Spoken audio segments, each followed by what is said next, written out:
Bonjour, mon nom c'est Gisèle, bienvenue dans ma chaîne. N'oubliez pas de vous abonner, de partager la vidéo et surtout de la liker.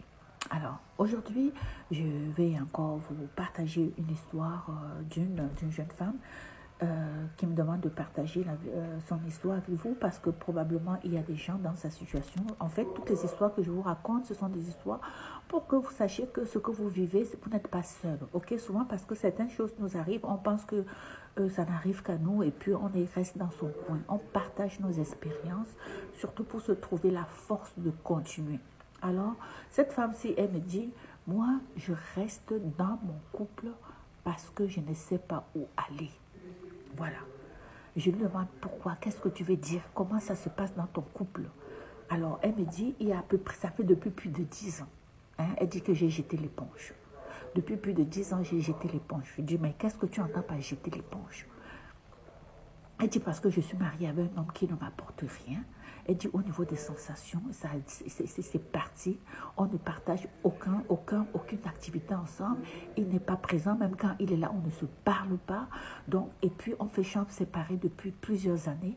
Elle ne dort plus avec nous depuis des années, donc il n'y a plus de rapport sexuel. Alors, je lui demande, est-ce que tu as quelqu'un dans ta vie? Elle dit qu'elle a déjà eu quelqu'un dans sa vie. Et puis, elle a mis fin à cela parce que elle ne savait pas trop. Elle ne savait pas trop comment gérer ça parce qu'elle avait peur. Elle manque de courage de quitter son mari. Elle manque de courage. Elle veut pas. Elle dit, je ne sais pas quoi expliquer à la famille si je pars. J'ai des enfants. Et puis, c'est comme ça. Elle dit, je suis peut-être lâche. Mais je n'arrive pas à poser, à prendre une décision. Je n'arrive pas à dire, je vais partir. Je reste là parce que le gars ne me dérange pas. Chacun reste de son côté. Et on continue notre vie comme ça, et puis les enfants grandissent, tout le monde est content. Mais elle dit, mais moi, je ne suis pas bien, mais j'ai choisi de rester comme ça. Et je lui demande, qu'est-ce que je peux faire pour t'aider? Qu'est-ce que tu attends de moi? Elle dit, je voulais partager l'histoire.